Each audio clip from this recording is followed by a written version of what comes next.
গণ অভ্যুত্থানের 5 তারিখে ছাত্রদের হাতে, ছাত্রদের নেতৃত্বে বাংলাদেশে গণভবনের পতন হয়েছিল। সেটা কি আপনাদের স্মরণে আছে? আরেকটা ফেসিবাদের কারখানা রয়ে গিয়েছে এখনো। ছাত্র শক্তি থেকে, পাটচক্র থেকে জনগণকে নেতৃত্ব দিয়ে শেখ হাসিনাকে দেশ থেকে পালাতে বাধ্য করেছিল। সেই ছাত্র শক্তির ইতিহাস কি আপনাদের মনে আছে? আরেকটা ভবন আছে, সেটা হলো বঙ্গভবন। এটার পতন আপনাদের হাত ধরেই হবে ইনশাআল্লাহ। দ্বিতীয়ত যে কথাটা, বর্তমান সময়ে ইলেকশনের ডেট ঘোষণা হয়েছে, ফেব্রুয়ারিতে নির্বাচন হবে। ফেব্রুয়ারিতে নির্বাচন হবে না।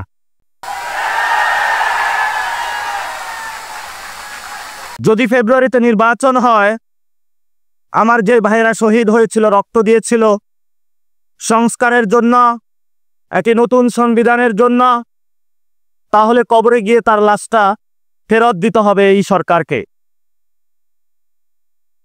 আমার যে ভাইয়ের হাতটা চলে গিয়েছিল, যদি সংস্কার কাজ শেষ না করে নির্বাচন হয়, তাহলে এই সরকারকে আমার ভাইয়ের হাতটা ফিরিয়ে দিতে হবে। যে মায়ের বুক খালি হয়েছিল, যদি সংস্কার ছাড়া, একটি নতুন সংবিধান ছাড়া বাংলাদেশে নির্বাচন হয়, তাহলে ওই মায়ের বুকের সন্তানকে ফেরত দিতে হবে।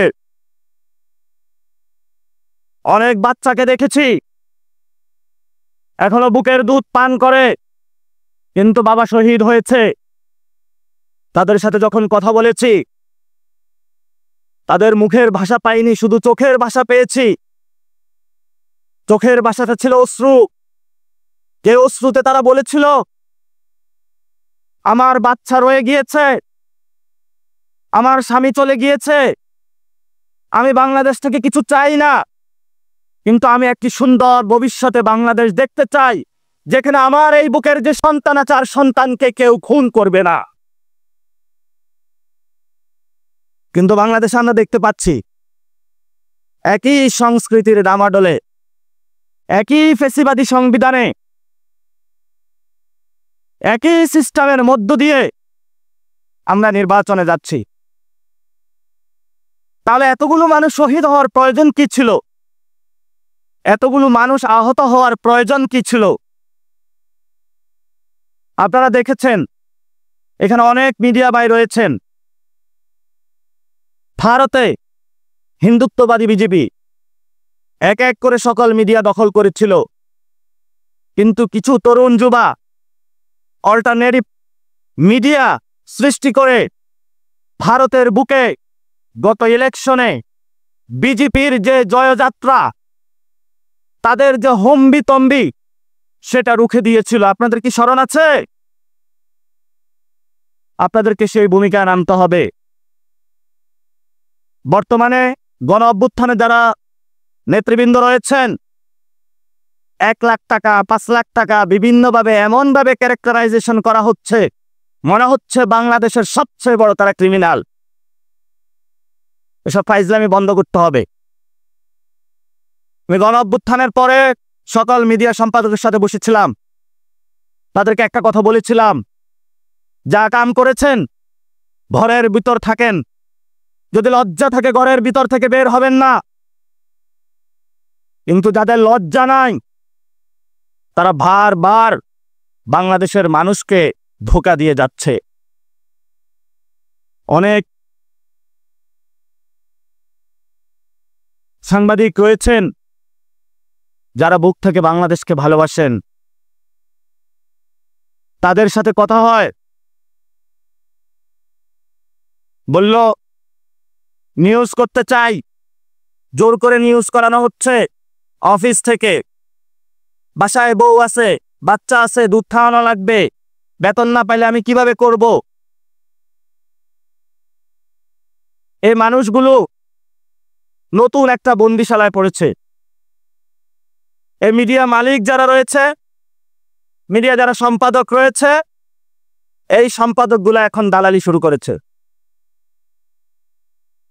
বাংলাদেশে গণমাধ্যম প্রয়োজন, কিন্তু বাংলাদেশে যেটা গণমাধ্যম হওয়ার কথা ছিল সেটা আগে ছিল হাসিনা মাধ্যম, এখন আবার কি নাম দিব সেটা বললে তার চাকরি থাকবে না।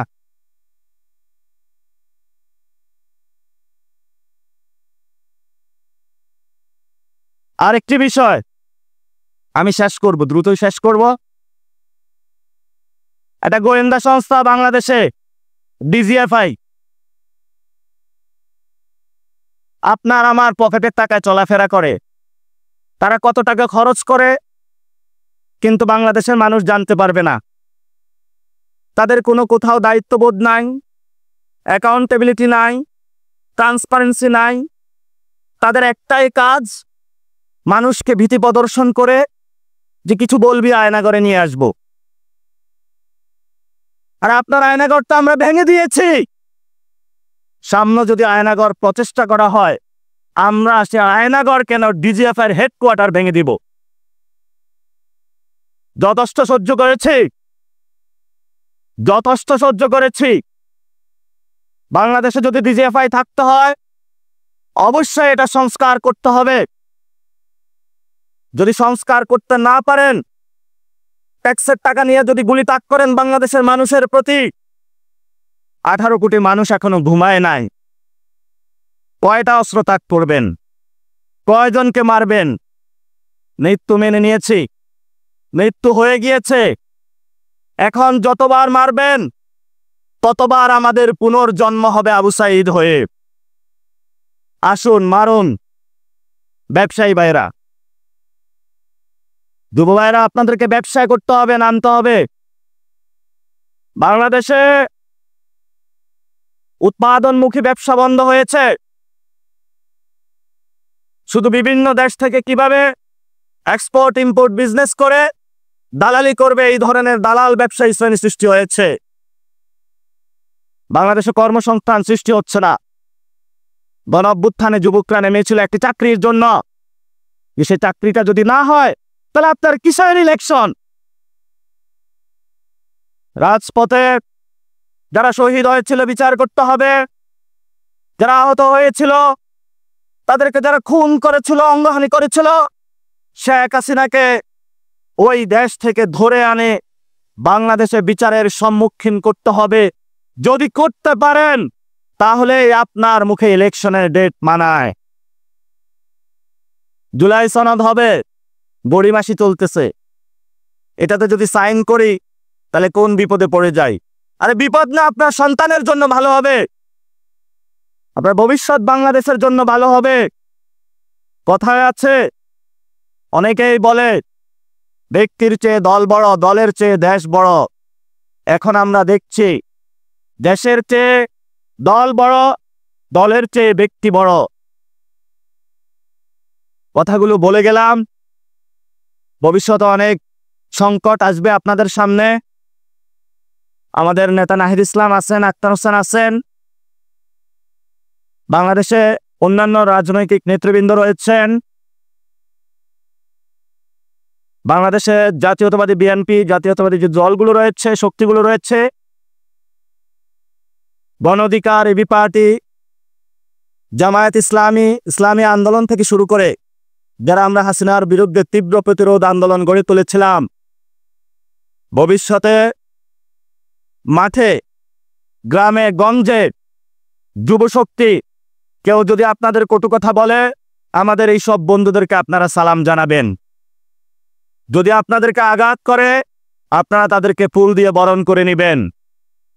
আমরা সহনশীল, আমরা কারো সাথে কটু কথাও বলতে চাই না, গায়ে পড়ে ঝগড়া বাঁধাতে চাই না। আমরা একসাথে থাকব। কাদের বিরুদ্ধে সেটা কি আপনাদের জানা আছে? আওয়ামী লীগ এবং জাতীয় পার্টি ছাড় পাবে না। জাতীয় পার্টি নাকি নতুন কাউন্সিল হয়েছে, পিছনের দরজা দিয়ে আসার চেষ্টা করছে। যতটুকু খবর পেয়েছি, এম্বাসিগুলা খুব উৎপাত শুরু করেছে। আপনি বাংলাদেশের মাটিতে বসে বাংলাদেশের পক্ষে থাকতে হবে। যতগুলো এম্বাসি আছে, এ বিকল্প নাই। বিকল্প অনেক সৃষ্টি করেছিলেন, লাভ হয় নাই, ভবিষ্যতেও লাভ হবে না। কারণ আমরা এখনো জীবিত আছি।